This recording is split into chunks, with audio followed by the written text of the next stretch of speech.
Pandemi adalah suatu penyebaran penyakit menular dengan skala paling besar, bukan hanya menjangkit suatu wilayah tertentu, tetapi dalam lingkup satu dunia.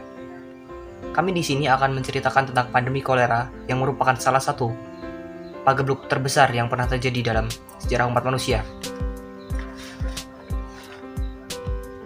Keberadaannya sudah dicatat sejak abad ke-5 sebelum Masehi oleh naskah kuno tulisan Sasruta Samhita bertepatan di India, Sungai Gangga. Kemudian baru pada abad ke-19 pandemi ini mulai merebak. Lebih tepatnya tahun 1817 di Jessore, India, yang kemudian menyebar melalui jalur perdagangan, melalui kontaminasi beras. Jalur perdagangannya yaitu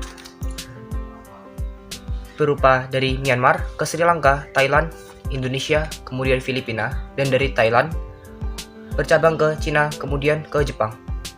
Pada tahun 1821, pasukan Inggris yang sedang dalam perjalanan dari India menuju Oman membawa masuk kolera ke Teluk Persia. Penyakit ini mulai menyebar ke wilayah Eropa, lalu mencapai Turki modern, Suriah, dan Rusia Selatan. Sekitar 80% orang yang terinfeksi virus ini dapat sembuh dengan sendirinya, tetapi 20% orang sisanya mengalami gejala berat yang dapat menyebabkan kematian dalam hitungan jam. Pada musim gugur tahun 1830, penyakit ini mencapai Moskow, Rusia, dan berlanjut ke Finlandia dan Polandia, kemudian diteruskan ke Hungaria dan Jerman, yang akhirnya penyakit ini sampai ke Inggris. Pada saat itu masyarakat Inggris tidak percaya kepada dokter, karena korban yang meninggal lebih banyak di rumah sakit ketimbang di rumah mereka sendiri. Masyarakat percaya bahwa korban dibunuh oleh dokter untuk pembedahan anatomi.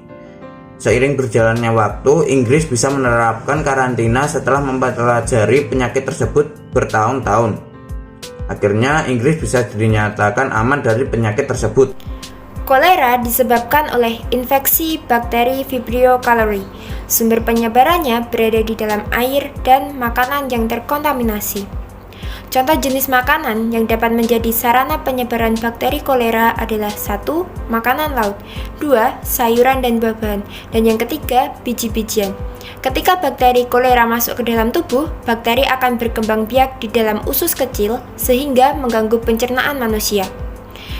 Gejala yang dialami oleh penderita kolera adalah diare, di mana tinja penderita berbentuk cair dan berwarna pucat putih seperti susu.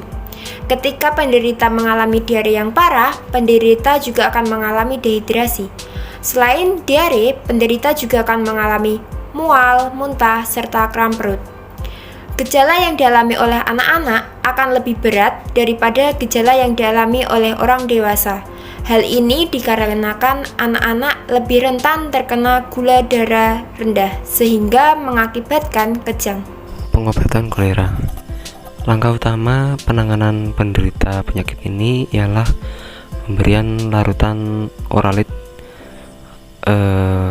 Larutan ini berguna untuk mempertahankan cairan dalam tubuh. Selain itu, dapat diberikan obat-obatan yang lain seperti antibiotik dan suplemen zinc. Jika tubuh kehilangan banyak cairan serta elektrolit dalam tubuh, maka akan berakibat kepada komplikasi. Komplikasi ini dapat berupa gagal ginjal, kurangnya kalium, dan rendahnya kadar gula darah. Langkah-langkah pencegahan penyakit ini adalah sebagai berikut: membeli makanan yang bersih, makan makanan yang matang, minum air mineral atau air yang matang, tidak mengkonsumsi susu yang belum diolah, serta membersihkan sayuran dan buah sebelum dimakan. Agar lebih terlindungi dari penyakit ini, Anda dapat menjalani vaksinasi kolera.